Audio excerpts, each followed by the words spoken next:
Halo semua, pada video ini saya ingin menjelaskan apa yang dipercaya oleh orang Kristen dan Injil Yesus Kristus kepada teman-teman yang Muslim. Oleh karena itu, saya akan menggunakan bahasa Islami supaya teman-teman yang Muslim bisa lebih paham. Selain itu, pada video ini saya juga akan menjawab beberapa keberatan yang sering dilontarkan. Oke, kita mulai aja ya.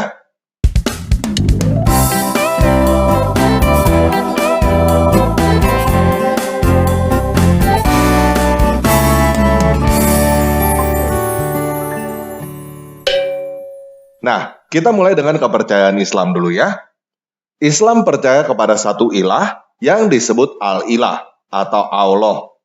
Kita bisa melihat hal ini di dalam Al-Quran surah 2 ayat 255. Allah, tidak ada Tuhan selain Dia. Nah, Muslim percaya bahwa ilah yang disebut Allah ini menurunkan firman atau kalimat atau wahyu atau perkataannya yang disebut dengan Al-Quran. Muslim percaya bahwa Al-Quran diturunkan kepada seseorang yang disebut Nabi Muhammad melalui Rohul Kudus yang disebut Malaikat Jibril oleh teman-teman yang Muslim. Hal ini bisa kita lihat di dalam Al-Quran surah 16 ayat 102. Katakanlah, Rohul Kudus dalam kurung Jibril menurunkan Al-Quran itu dari Tuhanmu dengan kebenaran untuk meneguhkan dalam kurung hati orang yang telah beriman dan menjadi petunjuk serta kabar gembira bagi orang yang berserah diri dalam kurung kepada Allah. Jadi, di dalam kepercayaan Islam, ada Allah, ada perkataannya yang disebut Al-Quran, dan ada rohnya yang disebut Jibril. Kristen juga percaya kepada satu ilah yang disebut Yahweh. Hal ini bisa kita lihat di dalam Ulangan 6 ayat 4. Dengarlah hai orang Israel, Yahweh itu ilah kita, Yahweh itu Esa. Nah, ilah yang disebut Yahweh ini juga menurunkan firman atau kalimat atau wahyu atau perkataannya dan juga menurunkan rohnya. Perbedaannya dengan kepercayaan Islam adalah sebagai berikut. Di dalam Islam, yang menampakkan diri dalam bentuk manusia yang sempurna adalah rohnya Allah, dan rohnya Allah itu disebut Jibril. Hal ini bisa kita lihat di dalam Al-Quran surah 19 ayat 17. Lalu kami mengutus roh kami dalam kurung Jibril kepadanya, maka dia menampakkan diri di hadapannya dalam bentuk manusia yang sempurna. Sedangkan di dalam kepercayaan Kristen, roh Yahweh tidak menampakkan diri dalam bentuk manusia, melainkan dicurahkan dan hinggap di atas manusia secara langsung. Kita bisa lihat hal ini di dalam Yehezkiel 39 ayat 29 dan Yesaya 59 ayat 21. Aku tidak lagi menyembunyikan wajahku terhadap mereka, kalau aku mencurahkan rohku ke atas kaum Israel. Demikianlah firman Tuhan Yahweh. Adapun aku, inilah perjanjianku dengan mereka, firman Yahweh. Rohku yang menghinggapi engkau, dan firmanku yang kutaruh dalam mulutmu tidak akan meninggalkan mulutmu, dan mulut keturunanmu, dan mulut keturunan mereka, dari sekarang sampai selama-lamanya. Firman Yahweh.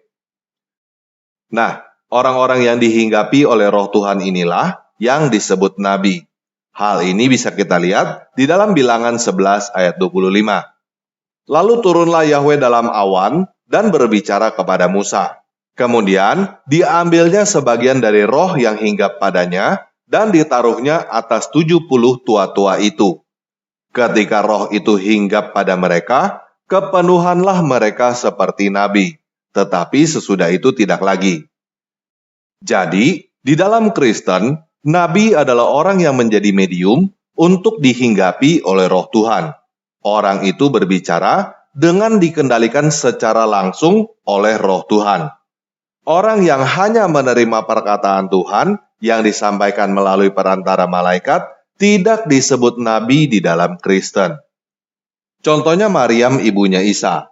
Dia juga menerima perkataan Allah yang disampaikan melalui malaikat Jibril. Tetapi dia tidak disebut nabi, ya kan? Nah, selain itu, di dalam Kristen, roh Tuhan itu tidak menampakkan diri seperti manusia. Yang menampakkan diri adalah perkataannya Tuhan, atau yang biasa disebut Sang Firman.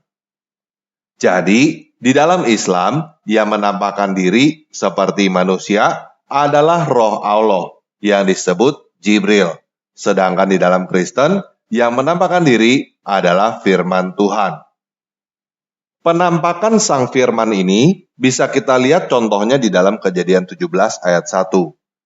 Ketika Abram berumur 99 tahun, maka Yahweh menampakkan diri kepada Abram dan berfirman kepadanya, "Akulah ilah yang maha kuasa, hiduplah di hadapanku dengan tidak bercela." Di dalam Kejadian 18 ayat 1-2 dikatakan, kemudian Yahweh menampakkan diri kepada Abraham dekat pohon tarbantin di Mamre, sedang ia duduk di pintu kemahnya waktu hari panas terik. Ketika ia mengangkat mukanya, ia melihat 3 orang berdiri di depannya.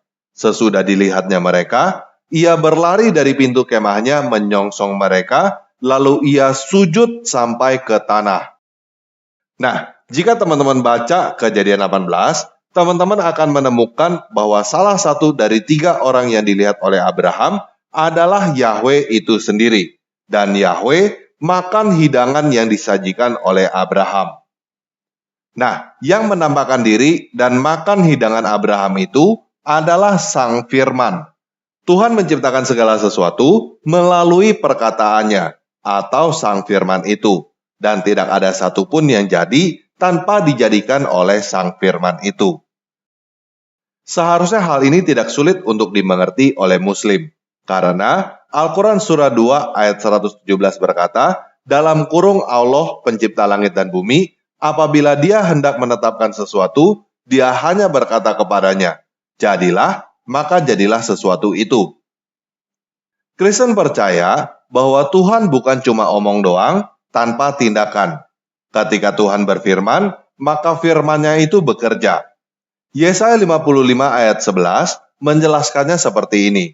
Demikianlah firman-Ku yang keluar dari mulut-Ku, ia tidak akan kembali kepadaku dengan sia-sia, tetapi ia akan melaksanakan apa yang Ku kehendaki dan akan berhasil dalam apa yang Kusuruhkan kepadanya. Itu sebabnya Yohanes 1 ayat 1 berkata, pada mulanya adalah Sang Firman. Sang Firman itu bersama-sama dengan Sang Ilah, dan Sang Firman itu adalah Sang Ilah. Nah, Muslim percaya bahwa pada abad ke-7, perkataan Allah turun dan menjadi kitab sempurna yang disebut Al-Quran. Kristen percaya bahwa pada abad pertama, perkataan Tuhan turun dan menjadi manusia sempurna yang disebut Yesus.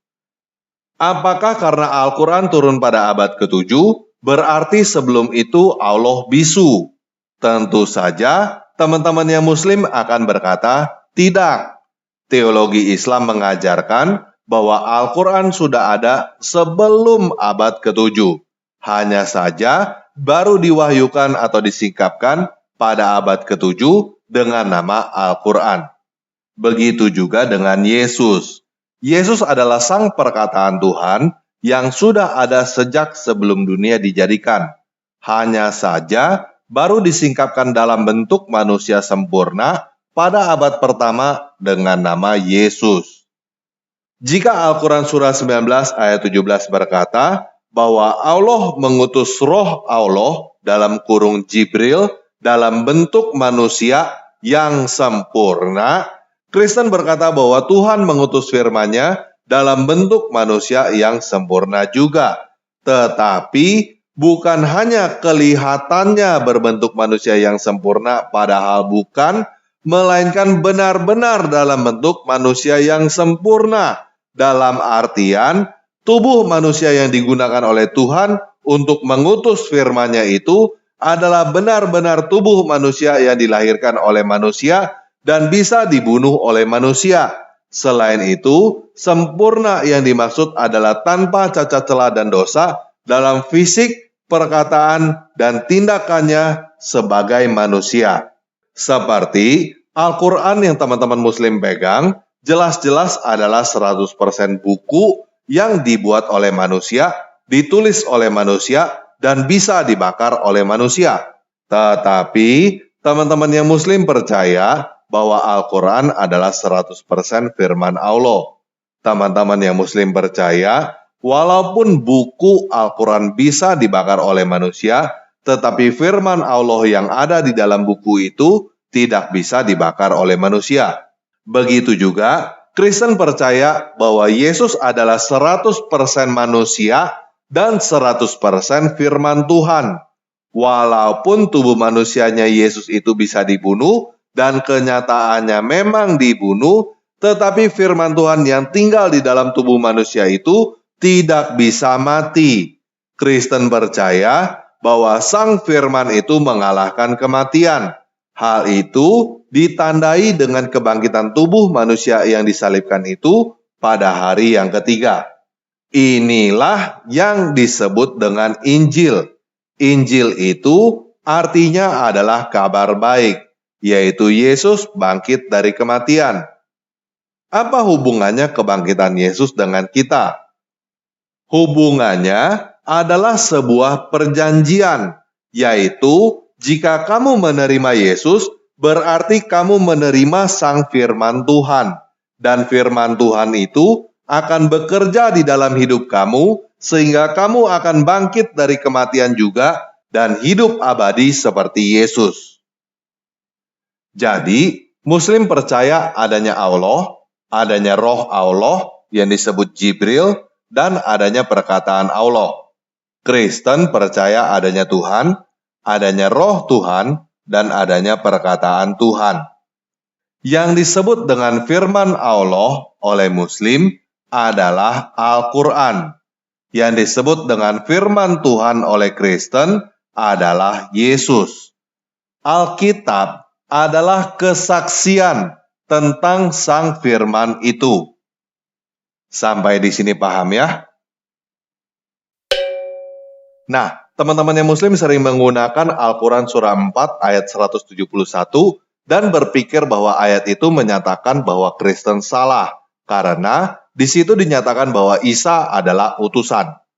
Tetapi kenyataannya jika teman-teman yang Muslim baca Al-Quran surah 4 ayat 171 tanpa tanda kurung yang ditambahkan oleh penerjemah, maka teman-teman akan menemukan bahwa apa yang saya sampaikan adalah benar. Tanpa tanda kurung yang ditambahkan oleh penerjemah, Al-Quran surah 4 ayat 171 berkata bahwa Isa putra Maryam adalah utusan dan kalimatnya dan rohnya. Penerjemah Al-Quran menambahkan dalam kurung yang diciptakan dengan supaya seolah-olah Isa putra Maryam diciptakan dengan kalimat. Padahal teks aslinya menyatakan bahwa Isa putra Maryam adalah si kalimat itu. Penerjemah Al-Quran menambahkan dalam kurung dengan tiupan supaya seolah-olah Isa putra Maryam diciptakan dengan tiupan roh. Padahal teks aslinya menyatakan bahwa Isa putra Maryam adalah si roh itu. Jadi, teman-teman Muslim yang berpikir bahwa dengan membuktikan bahwa Yesus adalah utusan, maka teologi Kristen salah, teman-teman keliru. Karena Yesus memang adalah sang kalimat yang diutus oleh Tuhan. Nah, teman-teman yang Muslim juga sering berkata bahwa Tuhannya orang Kristen ada 3.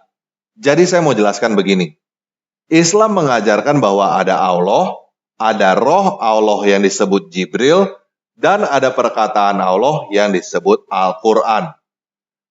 Allah, Jibril, dan Al-Quran adalah 3 hal yang berbeda.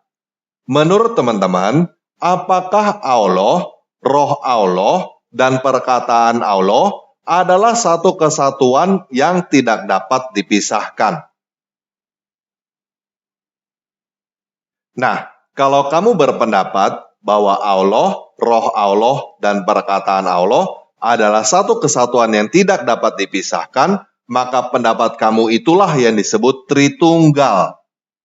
Kristen mengajarkan bahwa Yahweh, perkataan Yahweh, dan roh Yahweh adalah 3 hal yang berbeda. Di dalam Perjanjian Baru, Yahwe disebut dengan istilah Sang Bapa. Perkataan Yahwe disebut Sang Anak, dan Roh Yahwe disebut Roh Kudus. Tetapi ketiganya adalah satu kesatuan yang tidak dapat dipisahkan. Inilah yang disebut dengan Tritunggal, 3 tetapi 1.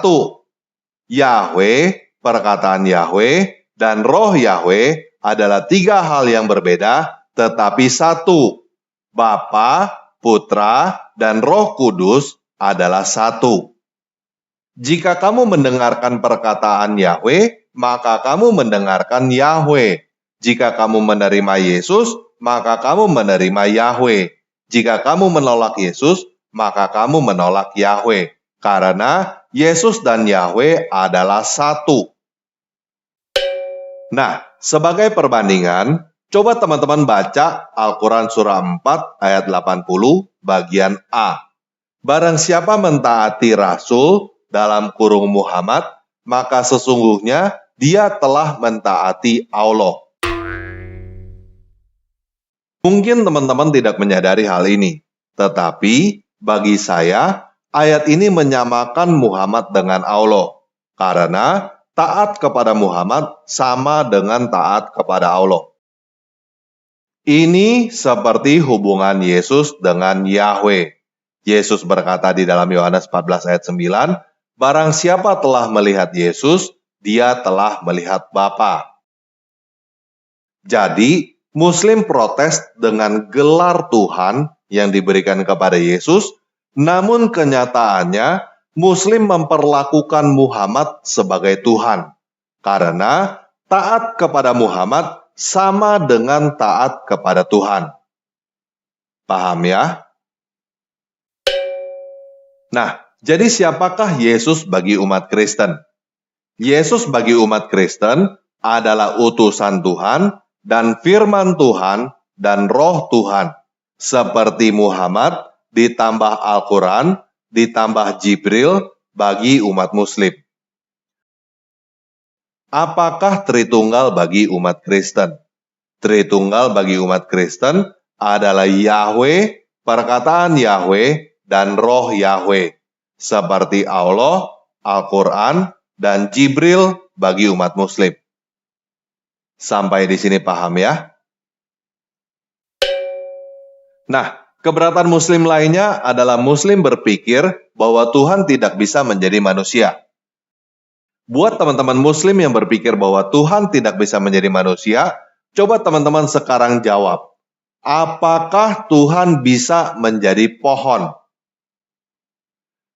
Jika kamu berkata bahwa Tuhan bisa jadi pohon, kenapa kamu berpikir bahwa Tuhan tidak bisa jadi manusia? Jika kamu berkata bahwa Tuhan tidak bisa jadi pohon, silakan baca Al-Quran surah 28 ayat 30. Karena di situ Allah menampakkan diri kepada Musa dalam bentuk sebatang pohon. Paham ya? Nah, untuk apa sih Tuhan turun sebagai manusia? Muslim diajarkan di dalam Al-Quran surah 1 ayat 6 untuk berdoa, tunjukilah kami jalan yang lurus. Jika kamu mau sukses, ikutilah jalan orang yang sudah sukses. Jika kamu mau hidup kekal, ikutilah jalan orang yang sudah hidup kekal. Tidak ada orang lain yang bangkit dari kematian dan hidup kekal selain Yesus. Yesus berkata di dalam Yohanes 14 ayat 6, Akulah jalan dan kebenaran dan hidup. Tidak ada seorang pun yang datang kepada Bapa kalau tidak melalui aku. Yohanes 3 ayat 16 berkata, Karena begitu besar kasih Sang Ilah akan dunia ini, sehingga ia telah mengaruniakan anaknya yang tunggal, supaya setiap orang yang percaya kepadanya tidak binasa, melainkan beroleh hidup yang kekal. Jadi, kalau kamu mau hidup yang kekal, terimalah Yesus yang kita kenal dari kesaksian tentang Dia di dalam Alkitab. Oke, sekian video kali ini. Yesus Kristus penguasa saya mengasihi kamu.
الملوك وجلاله.